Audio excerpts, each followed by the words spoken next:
Guys, we gotta come up with another plan. They got a tank. 육중한 엔진 소리, 강철의 철갑, 아무것도 막을 수 없는 밀어붙임의 끝판왕, 탱크.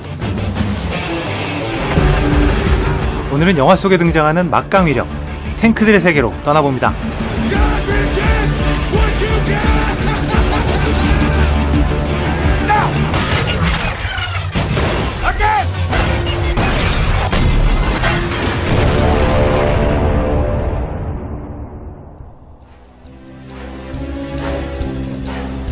첫 번째 소개해드릴 영화는 피어스 브로스난의 꽃미남 시절을 대표하는 007 골드나인입니다. 냉전시대 이후 새롭게 떠오른 유럽의 범죄 조직을 처단하기 위해서 러시아로 급파된 제임스 본드. 조직에게 납치된 여인을 구출하기 위해 제임스 본드가 선택한 건 다름 아닌 탱크였죠. 쫓고 쫓기는 추격전이 아니라 그냥 밀어버리고 쓸어버리는, 심지어 드리프트까지 가능한 영화 역사상 최초의 탱크 추격전이 펼쳐집니다. 제임스 본드가 스포츠카를 몰듯이 질주하는 이 탱크는 1960년대 소련의 주력 전차인 T-55 전차입니다.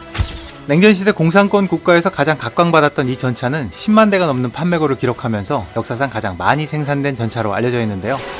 전면부 20cm의 당시 가장 두꺼운 장갑 두께를 자랑하면서 정면 대결에서는 무적을 자랑하던 세계 최강의 전차였습니다. 촬영에만 6주가 걸렸다는 이 탱크 추격 장면은 영화의 배경이 되고 있는 러시아 상트페르트부르크에서 실제 촬영되었다고 합니다. 도심의 아스팔트를 보호하기 위해서 원래 강철로 되어 있던 캐터필러를 곰으로 교체했다고 하는데요. 보통 기중기라고 하는 카고 트레인 트럭의 무게가 20톤이 되지 않는 걸 감안하면 36톤에 달하는 T-55 전차의 이런 드리프트가 실제 가능할지는 여전히 의문으로 남습니다.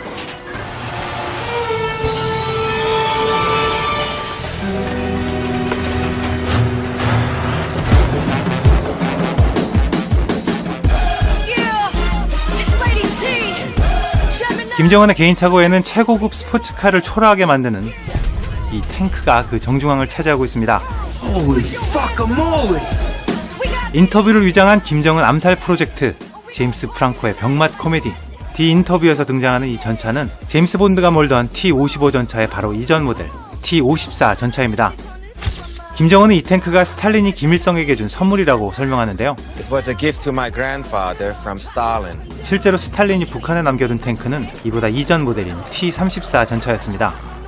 영화에서 사용된 T-54 전차는 오랜 기간 성능을 대폭 강화한 차세대 탱크입니다. 특히 동구권 탱크 특유의 각진 포탑이 사라지고 원형의 모양으로 바뀌어서 공산권 탱크의 디자인이 근대식으로 바뀐 전환점이라고 할 수 있습니다. 실제 스탈린의 선물이었던 T-34 전차의 모습은 우리 영화 서부전선에서 확인할 수 있는데요. 보시는 것처럼 너무 구식의 느낌 때문에 영화에서는 좀 더 멋진 외관의 T-54 전차를 사용한 게 아닐까 생각됩니다.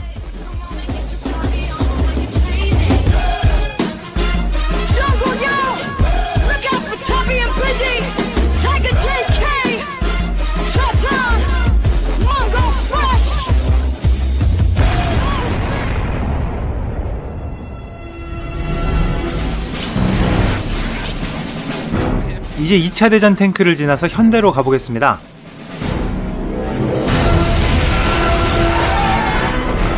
골 때리는 특공대의 말도 안 되는 활약상, A 특공대에서 낙하산을 달고 등장하는 이 탱크.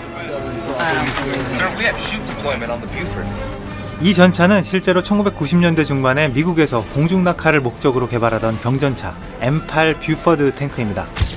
전선의 신속한 투입을 위해서 수송기에 탑재하고 낙하산으로 투입하는 탱크로 무게를 줄이기 위해서 착탈이 가능한 알루미늄 합금 장갑을 도입했는데요. 가장 적은 무게의 장갑만 장착했을 때는 20톤의 비교적 가벼운 무게로 최고 시속 72km까지 달릴 수 있는 기동성을 자랑합니다. 미국의 개발 계획이 취소되면서 정식 생산되지는 못하고 개발 과정에서 6대의 프로토타입이 생산됐다고 하는데요. 이 영화에서 실제 모델을 사용한 것은 아니고 영화용 모의 탱크와 CG 효과로 만들어졌다고 합니다. 설마 실제 모델을 사용할 수 있었다고 하더라도 이렇게 탱크의 반동으로 방향을 바꿔서 활주하는 말도 안 되는 장면을 실제로 촬영할 수는 없었을 것 같네요.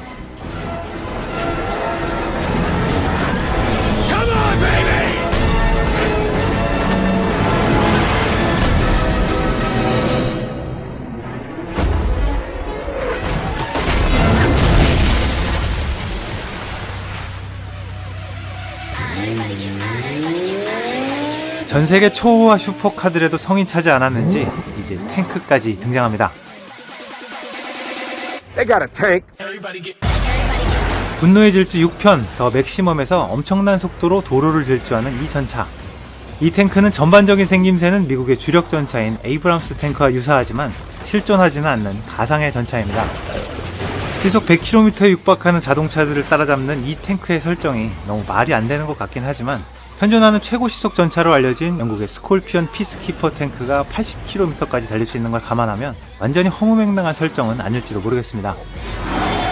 원래 기획 단계에서는 전차 등장 장면 전체를 컴퓨터 그래픽으로 계획했었지만 감독의 고집으로 촬영용 특수 탱크를 제작했다고 하는데요. 5km 길이의 해변도로를 완전히 봉쇄하고 촬영한 이 장면에서 탱크에 파괴된 차량만 250여 대에 달한다고 합니다.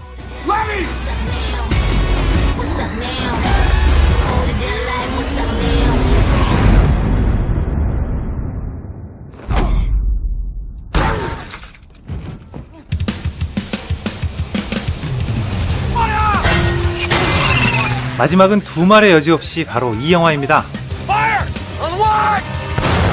탱크 영화의 결정판 2014년 퓨리입니다. 2차 대전 당시 전차 부대를 이끄는 대장 워데디와 그의 전차 퓨리가 주인공인 이 영화는 아마도 탱크 전투의 박진감을 가장 완벽하게 담아낸 영화가 아닌가 싶습니다. 적군을 말 그대로 쓸어버리는 전차 부대의 기관총 세례 장면도 압권이지만 이 영화의 백미는 연합군의 셔먼 전차 부대와 독일의 티거 탱크의 격돌이죠. 퓨리의 이 장면은 사실감을 위해서 전세계에서 실제 기동이 가능한 유일한 티거 탱크를 영국 보빙턴 전차박물관에서 임대하고 실제 셔먼 탱크 10대를 투입해서 CG가 아닌 실제로 촬영한 전차 전투 장면입니다. 독일의 대형 전차 티거 탱크는 54톤의 무게와 700마력의 파워, 10cm가 넘는 전면 장갑에 75mm가 대세였던 당시에 85mm 포를 장착한 괴물같은 스펙으로 연합군에게 지옥을 선사했던 막강 전차였습니다. 반면에 30톤이 조금 넘는 중형 모델의 연합군 셔먼 탱크는 그 장갑이나 화포의 위력 면에서는 티거 탱크에는 비교할 수 없는 열세였죠. 하지만 저렴한 생산 비용으로 다량의 전차가 투입되어서 쪽수로 밀어붙이는 전략으로 티거 탱크와 승부를 겨뤘었습니다.